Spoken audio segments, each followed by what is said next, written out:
Hello friends, मैं हूं doctor नवीन अग्रवाल। मैं एक इंटरवेंशनल कार्डियोलॉजिस्ट हूं और गुजरात के वलसाड और वापी ज़िले में प्रैक्टिस करता हूं। आज आपके लिए एक इंपॉर्टेंट और एक यूज़फुल टॉपिक। आज हम बात करेंगे हार्ट फेलियर में सर्जरी के क्या ऑप्शंस हैं। काफ़ी लोग हमसे पूछते हैं कि इसमें कोई ऑपरेशन नहीं हो सकता, कि ऐसा नहीं कर सकते कि कोई सर्जरी करके हम इसको ठीक कर दें या रिपेयर कर दें। जब बहुत सारी बीमारियों में सर्जिकल ऑप्शंस है तो हार्ट में क्यों नहीं, हार्ट में क्या क्या सर्जरी कर सकते हैं। तो स्पेसिफिकली आज हम बात करेंगे हार्ट फेलियर की सर्जरीज़ के बारे में। हमने ऑलरेडी वाल्व की सर्जरीज़ के बारे में और बाईपास सर्जरी के लिए सेपरेट वीडियोस किए हैं, जो कि आप मेरे चैनल पे देख सकते हैं। आज हमारा dedicated video overall in general heart failure surgeries में क्या क्या ऑप्शंस है। अगर आप एक सर्जन के पास जाते हैं तो क्या ऑप्शंस वो आपको ऑफर कर सकता है, या तो किन इंडिकेशंस के लिए आपको हार्ट फेलियर में सर्जन के पास जाना चाहिए, कार्डियक सर्जन के पास, बिना मेडिसिन के या बियॉन्ड मेडिसिन के वो आपको क्या ऑफर कर सकता है। ऑब्वियसली सर्जरी करने के बाद मेडिसिन ख़त्म तो नहीं हो जाएंगी, मेडिसिन तो चलेंगी, पर बियॉन्ड सर्जरी बियॉन्ड मेडिसिन वो आपको कौन सी सर्जरी ऐसी ऑफर कर सकता है जिससे कि हार्ट फेलियर में सुधार हो सके। आज उन ऑप्शंस पर बात करेंगे। ये टॉपिक काफ़ी इंटरेस्टिंग और यूनिक होगा, इसलिए इसे रिकमेंड करूंगा कि आप एंड तक देखें। और जो लोग मेरे चैनल पे नए हैं उन्हें रिक्वेस्ट करूंगा कि चैनल को सब्सक्राइब करें। ऐसा करने से हमें चैनल को कंटिन्यू करने के लिए इंस्पिरेशन और मोटिवेशन मिलती है। जो लोग मेरे चैनल पर इंग्लिश भाषी हैं या जो इंग्लिश कंटेंट देखना चाहते हैं, या जिनके फ्रेंड्स और रिलेटिव्स इंटरनेशनल एरिया में रहते हैं, इंग्लिश स्पीकिंग एरिया में रहते हैं, उनके लिए हमने एक इंग्लिश चैनल भी लॉन्च किया है। तो ये सेम कंटेंट, ज़्यादातर वीडियोज़ उन्हें इंग्लिश में भी मिल जाएंगे। तो आप मेरे इंग्लिश चैनल पर उसको भी व्यू कर सकते हैं, उसमें भी कंटेंट को देख सकते हैं। उसमें आपको कुछ और एडिशनल पॉइंट्स भी मिलेंगे। आते आज के टॉपिक पर। आज का टॉपिक है surgical options for heart failure. Heart failure के लिए कौन कौन सी सर्जरीज़ हैं और किस चीज़ों से बियॉन्ड मेडिसिन आपको फ़ायदा मिल सकता है। सबसे पहले हार्ट फेलियर क्या है। हार्ट फेलियर बेसिकली एक हार्ट की ऐसी कंडीशन है जिसमें हार्ट की कार्य क्षमता या पंप क्षमता कम हो जाती है, हार्ट का कॉन्ट्रैक्टिलिटी कम हो जाता है, हार्ट की बॉडी में ब्लड को पुश करने की या पंप करने की ताकत कम हो जाती है। तो इसे हम हार्ट फेलियर बोलते हैं। हार्ट फेलियर बहुत सारे कारणों से हो सकता है। हार्ट की नली का ब्लॉकेज सबसे कॉमन कारण है। इसके अलावा अगर किसी को हार्ट के वैल्व्स का प्रॉब्लम है, या किसी को अगर हार्ट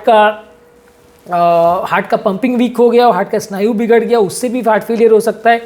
या किसी को अगर हार्ट का कोई धबकारे का अनियमितता हो, हार्ट का रिदम का कोई इशू हो, तो वैसे में भी हार्ट फेलियर हो सकता है। ये तीन बेसिकली अलग अलग तरीके हैं।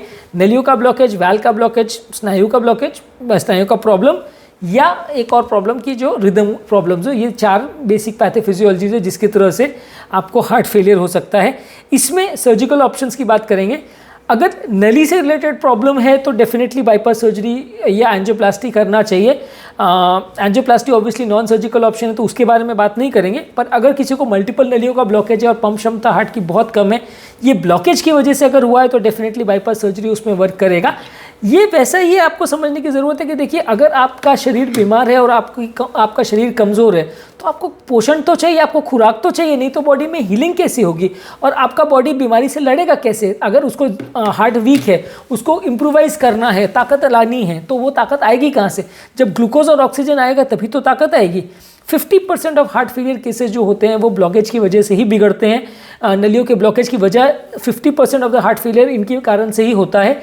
इसीलिए अगर किसी भी व्यक्ति को हार्ट फेलियर है तो उसको एंजियोग्राफी कराना चाहिए। और अगर मल्टीपल नलियों के ब्लॉकेजेस हैं तो उसमें बाईपास सर्जरी का ऑप्शन काफ़ी अच्छा है। स्टडी ने शोन कि अगर मल्टीपल नलियों के ब्लॉकेज और सारी नलियों को अगर ओपन कर दिया जाए तो 15% तक इजेक्शन फ्रैक्शन कम हो सकता है। और जैसा कि मैंने अपनी बाकी वीडियोज़ में भी कहा है, हर 5% जो पंप फंक्शन में इंप्रूवमेंट होता है, मृत्यु का दर हाफ हो जाता है। यानी 30 से 35 होगा तो हाफ, 35 से 40 होगा तो और हाफ, 40 से 45 होगा तो और हाफ। उल्टा भी सही है, 35 से 30 होगा तो डबल, 30 से 25 होगा तो और डबल, 25 से 20 हो जाएगा तो और डबल। तो हर 5% में पंप फंक्शन अगर सुधार या बिगाड़ होता है तो मृत्यु का चांस डबल का फर्क पड़ता है। तो अगर 15% तक का पंप फंक्शन इंप्रूवमेंट मिल सकता है बाईपास सर्जरी में तो डेफिनेटली करना चाहिए। जैसा कि मैंने कहा कि हार्ट अगर बीमार है तो उसको काम करने के लिए ऑक्सीजन चाहिए, ग्लूकोज चाहिए। अगर नलियों का ब्लड सप्लाई ही कम है तो उसको खुराक नहीं मिलेगी तो वो काम कैसे करेगा। अगर मान लीजिए किसी की रोटी की रिक्वायरमेंट 10 है, वो बीमार आदमी है, आप उसको खाने के लिए आधी रोटी देंगे तो कैसे चलेगा, उसका ताकत कहाँ से आएगी, उसको बॉडी को हीलिंग कैसे होगी। वैसे ही हार्ट को भी ऑक्सीजन और ग्लूकोज नलियों से ही मिलता है। अगर ब्लड सप्लाई कॉम्प्रोमाइज है तो हार्ट का हीलिंग नहीं होगा, हार्ट का पंपिंग बिगड़ता ही रहेगा। तो वैसे केस में ऑक्सीजन सप्लाई और ग्लूकोज सप्लाई रिस्टोर करना बहुत ज़रूरी है। ब्लड सप्लाई नलियों को खोलना ज़रूरी है। हाँ, अगर किसी का ब्लॉकेज बहुत ज़्यादा है लेकिन फिर भी पंप फंक्शन इतना ज़्यादा खराब है कि सर्जिकल रिस्क बहुत बढ़ जाता है, तो वैसे लोग को भी हमें अनफॉर्चुनेटली दवा पर मैनेज करना पड़ता है। पर ऑब्वियसली वैसे केस में रिजल्ट उतने अच्छे नहीं मिलते। वैसे केस में हम ये कर सकते हैं कि कुछ टाइम तक दवा पर पेशेंट को चलाया जाए, जब तक दवा से जितना इंप्रूवमेंट हो सकता है वो किया जाए, पेशेंट को एसिम्प्टोमेटिक फेज में लाया जाए ताकि उसका सर्जिकल रिस्क कम हो जाए, बाद में सर्जरी की जा सकती है। तो वो भी एक तरीका है कि तुरंत सर्जरी के लिए नहीं भागें, पहले दवा पर कुछ महीनों ट्राई करें, कंडीशन इंप्रूवमेंट हो तो उसके बाद सर्जरी प्लान कर सकते हैं। सेकेंड मोस्ट इंपॉर्टेंट है, अगर किसी को वाल्व का प्रॉब्लम है जिसकी वजह से हार्ट फेलियर हो रहा है, वाल्व या तो बहुत छोटा है या बहुत लीक हो रहा है। छोटा है तो ब्लड का फ्लो नहीं होगा, एक चेंबर से दूसरे चेंबर ब्लड जा नहीं पाएगा, ज़्यादा प्रेशर्स लगेंगे। और लीकेज है तो जिस डायरेक्शन में जाना है उसके उल्टे डायरेक्शन में ब्लड जाएगा, तो दोनों में ही हार्ट फेलियर होगा। ऐसे में ऑब्वियसली एंजियोप्लास्टी या कोई भी टेक्निक से उतना अच्छा काम नहीं हो सकता, सर्जिकल ऑप्शन बेस्ट ऑप्शन है। कुछ परक्यूटेनियस ऑप्शन इसमें आते हैं पर उसके डिटेल्स में आज नहीं जाएंगे।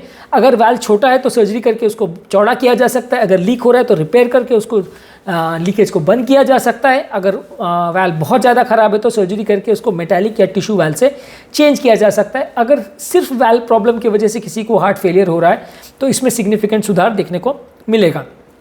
तीसरा तरीका, एक हार्ट का अन्यूरिज्म का प्रॉब्लम होता है जिसमें हार्ट का एक पोर्शन गुब्बारे जैसा फूल जाता है, यानी एक पोर्शन बल्ज आउट करता है। अन्यूरिज्म हार्ट का क्या होता है उसके लिए हमने एक सेपरेट वीडियो किया जो कि आप मेरे चैनल पर देख सकते हैं। अन्यूरिज्म यानी हार्ट का एक पोर्शन जो पूरी तरह से डेड हो गया है, वो कॉन्ट्रैक्शन के फेज में अंदर कॉन्ट्रैक्ट करने के बदले वो पोर्शन क्योंकि बिल्कुल डेड हो गया तो बाहर की तरफ फूल जाता है। वो इंटरनल प्रेशर को झेल नहीं पाता, वहाँ टिश्यू तो बचा नहीं है तो वो बल्ज आउट कर जाता है। इस अन्यूरिज्म की वजह से हार्ट का पंप फंक्शन काफ़ी कॉम्प्रोमाइज़ होता है और काफ़ी पेशेंट में जो एक्सपेक्टेड पंप फंक्शन है उससे काफ़ी डिटोरेशन देखने को मिलता है। तो वैसे केसेस में ये अन्यूरिज्म को अगर सर्जन कट करके निकाल दे तो उसे अन्यूरिज्म रिसेक्शन सर्जरी बोलते हैं। ये काफ़ी बड़ी और कॉम्प्लिकेटेड सर्जरी है, मृत्यु का चांस काफ़ी ज़्यादा होता है, इसलिए रूटीनली इसको नहीं किया जाता।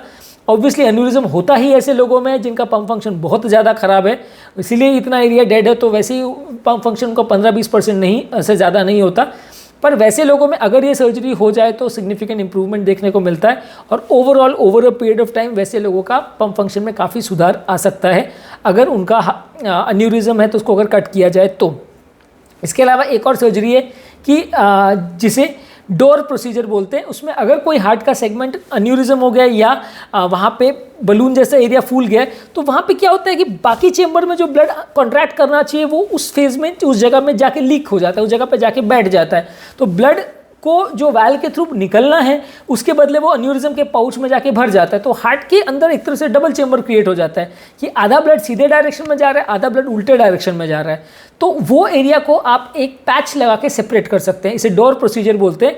एक थैली या एक पैच लगा के वो एरिया का मुहाना को आप बंद कर देते हैं ताकि ब्लड उसमें जाए नहीं। ब्लड अगर वहाँ पे नहीं जाएगा तो जितने बाकी कैविटी की मसल्स में ताकत है वो ब्लड को पुश करेंगे।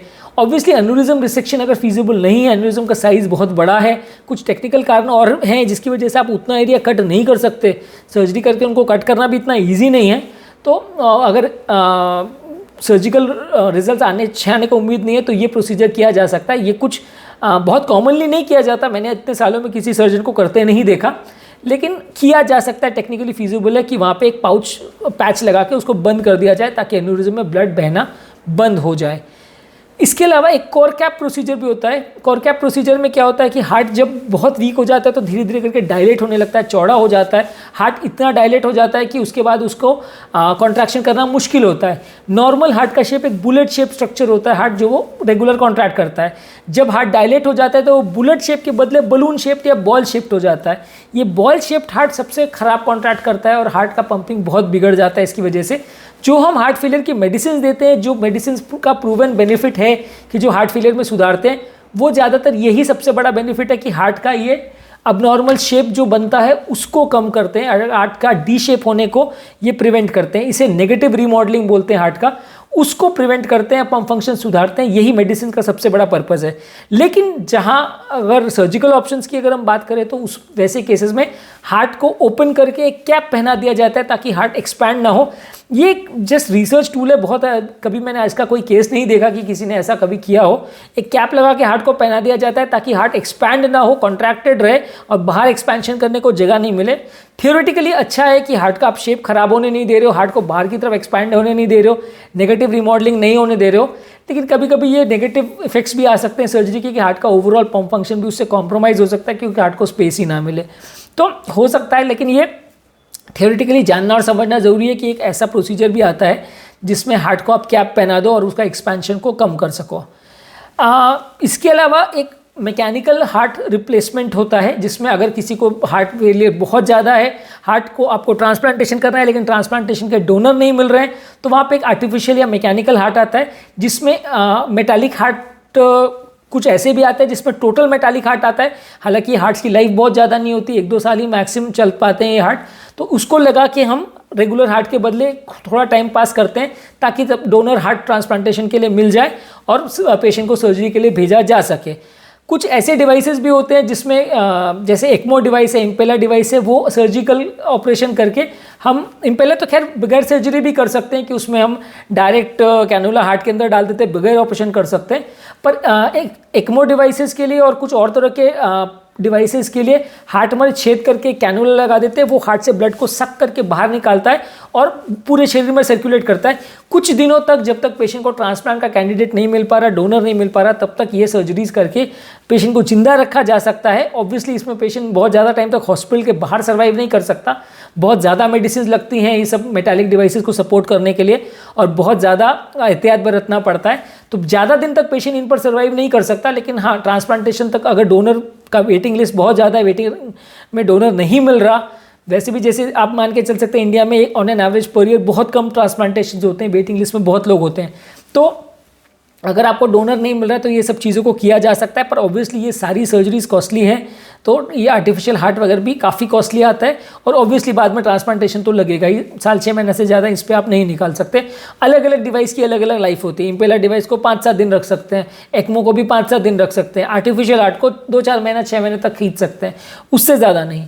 तो ये सारी सर्जिकल ऑप्शंस है, इसमें हमने बात की। इसके अलावा एक कार्डियक ट्रांसप्लांटेशन है जिस पर हम एक सेपरेट वीडियो करेंगे। कार्डियक ट्रांसप्लांटेशन बेसिकली ये है कि डोनर यानी मृत व्यक्ति का हार्ट लेके, कैडेवर का हार्ट लेके उसको कट करके पेशेंट के हार्ट के बदले लगा दिया जाता है।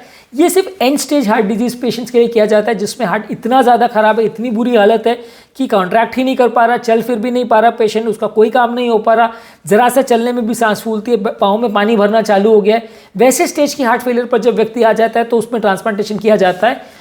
कॉस्ट अलग अलग हॉस्पिटल्स में अराउंड 30-35 लाख जैसा आता है। डोनर्स मिलने का थोड़ा प्रॉब्लम रहता है, इतना इजीली डोनर्स नहीं मिलते और डोनेटेड हार्ट की लाइफ 3-4 घंटे से ज़्यादा नहीं होती, तो उस दौरान ही ऑपरेशन करना होता है। ये एक बहुत बड़ा इशू है, इसलिए प्रैक्टिकल यूटिलिटी इसकी थोड़ी कम है। लेकिन हाँ, इंडिया में काफ़ी सेंटर्स में भी चालू हो गया है, तो अगर किसी को ट्रांसप्लांटेशन की ज़रूरत है तो ये भी एंड स्टेज सबसे बड़ा ऑप्शन है, सर्जिकल ऑप्शन है। Transplanted heart on an average 5-10 साल तो खींच ही देता है। कितना ट्रांसप्लांटेड हार्ट लॉन्ग टर्म चलेगा, पूरी नॉर्मल लाइफ हो जाएगी या नहीं, ऐसा कहना मुश्किल है, पर ज़्यादातर इस केस में 80 से 90% पेशेंट 10 साल तक एटलीस्ट ज़िंदगी जी सकते हैं। ऑब्वियसली आपको ये समझने की ज़रूरत है कि ये सारी सर्जरीज पूरी तरह से क्यूरेटिव नहीं है, कोई भी ऐसी सर्जरी नहीं है जो आपका हार्ट फेलियर को पूरी तरह करेक्ट कर देगी सर्जरी की और सब ठीक हो जाएगा। हर सर्जरी का अपना रोल है। बाईपास भी पंप फंक्शन को कुछ हद तक सुधारता है, बाकी जो वैल्व्स वाली सर्जरीज है वो भी कुछ हद तक पंप को सुधारती हैं, लेकिन जो टिश्यू परमानेंटली डैमेज हो गया, सड़ गया, खराब हो गया, उसको पूरा ठीक कोई भी सर्जरी नहीं कर सकती। हर सर्जरी की अपनी वैल्यू है और अपना टाइमिंग है, किस टाइम पर उसको करना है, और जितना ऑब्वियसली परफेक्ट टाइमिंग के साथ अगर सर्जरी को किया जाए तो बेस्ट रिजल्ट आएंगे। परफेक्ट टाइमिंग का ये मतलब है कि जब अप्रोप्रिएटली ज़रूरत है तब करिए, बहुत जल्दी करेंगे तो भी फ़ायदा नहीं होगा और बहुत लेट करेंगे तो भी फ़ायदा नहीं होगा। परफेक्ट टाइमिंग पर करेंगे तो पेशेंट को ज़्यादा फायदा होगा। तो आज के टॉपिक में मैंने बात करी कि कौन कौन से सर्जिकल ऑप्शंस अवेलेबल है हार्ट के पेशेंट्स के लिए जहाँ हार्ट फेलियर है। हार्ट के ऑब्वियसली बहुत सारी सर्जरीज आती हैं, बाईपास और ये सब सेपरेट टॉपिक्स हैं, लेकिन आज हमने सिर्फ हार्ट फेलियर के पेशेंट्स में क्या क्या ऑप्शन है उस बारे में बात की। आई होप कि ये टॉपिक आपको इन जनरल क्लियर हो गया होगा। फिर भी आपके कोई कमेंट्स, कोई सजेशंस हो तो नीचे कमेंट बॉक्स में आप बता सकते हैं। हमारे चैनल का बेसिक पर्पज़ ये है कि हार्ट और हेल्थ से रिलेटेड साइंटिफिकली करेक्ट इन्फॉर्मेशन हम आपके लिए अवेलेबल करते हैं, ताकि इस तरह के कंटेंट के लिए आपको भटकना नहीं पड़े, आपको डॉक्टर्स और फ्रेंड्स पर डिपेंडेंट नहीं होना पड़े, आप उस कंटेंट को ईजिली एक्सेस कर सकें। और यदि आपको लगता है कि ये कंटेंट आपके फ्रेंड्स और रिलेटिव्स के लिए और आपके लिए यूजफुल है तो लिंक्स को उनके साथ शेयर कीजिए। आप चैनल के वीडियो को लाइक कर सकते हैं, सब्सक्राइब कर सकते हैं। आपके कोई कमेंट्स, क्वेरी, सजेशंस हैं या कोई और टॉपिक्स पर आप चाहते हैं वीडियो बनाए तो नीचे कमेंट सेक्शन में उनके बारे में बताएं। अंत में मैं डॉक्टर नवीन अग्रवाल तहे दिल से आपका शुक्रिया अदा करूँगा कि आप मेरे टॉपिक को पूरा देखा, और जो लोग मेरे चैनल पे नए हैं उनसे रिक्वेस्ट करूँगा कि चैनल को सब्सक्राइब करें। जो लोग इंग्लिश भाषी हैं या जिनके फ्रेंड्स और रिलेटिव्स हैं जो इंग्लिश भाषा में वेल वर्स्ड हैं या इंग्लिश पसंद करते हैं, इंग्लिश में कंटेंट देखना है, सुनना, उनके लिए ये मेरा चैनल एक सेपरेट चैनल क्रिएट किया है हमने, English version of this channel Naveen Agrawal cardio care in English, तो उसको वो सब्सक्राइब कर सकते हैं। तो ये सारे वीडियोज़ उन्हें over a period of time English में भी देखने सुनने को मिल जाएंगे, और कुछ एडिशनल पॉइंट्स भी आपको उसमें मिल जाएंगे।